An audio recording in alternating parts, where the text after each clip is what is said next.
So when you look at the square root of 54, what you're looking for are perfect powers of the index 2. So are there any perfect squares that are factors of 54? 54 is 9 times 6, right? So when you simplify that, the square root of 9 can come out as a 3. The 6 is going to stay inside the radical. There's no perfect powers that you can remove from that. And so that would be the simplified form. Again, the idea is that you are taking the square root of 9 times the square root of 6. The square root of 9 is the square root of 3 squared. And so based on this rule right here, even index 3 squared, the square root of that is just the base 3. Absolute value of 3 is just still 3, so that comes out as a 3. And the 6 is going to stay as a factor inside that radical.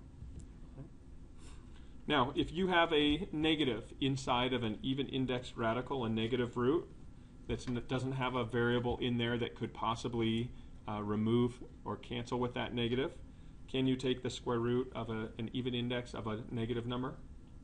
No. If the index is an even number, you can never have a negative inside.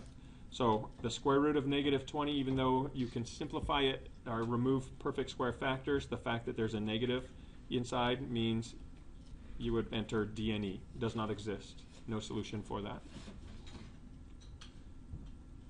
Okay, what about the square root of 8b? If you have variables inside, okay, there's a little bit more room for the as far as leaving the variables inside a radical.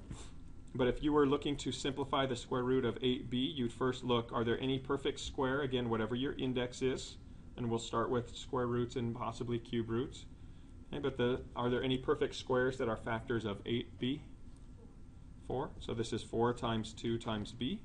The square root of 4 comes out as a 2. Nothing else comes out, so the 2 and the b are going to stay inside, and that would be your simplified form. Okay, what about a negative? If you have a negative with a variable, bless you.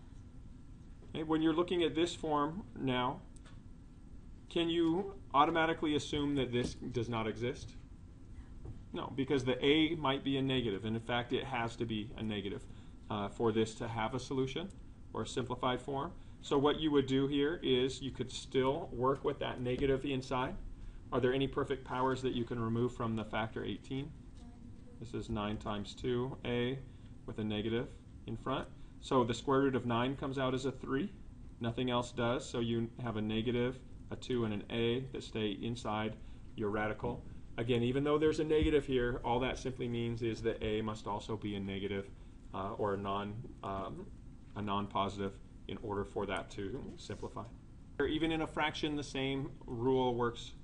The radical applies the square root of 25. This is 5 squared, so it comes out as a 5 over the square root of 36, which is 6. And that would be your simplified form. Okay, next up, you have a negative inside. There's no variables that can cancel this out. Your index is an even number, an unwritten 2. So can this even exist? No. DNE. And then finally, if you have a radical in the denominator at this point, we're not going to rationalize these. They should cancel out completely. Here you get your 4 stays as it is, square root of 49, 7. Again, pretty straightforward.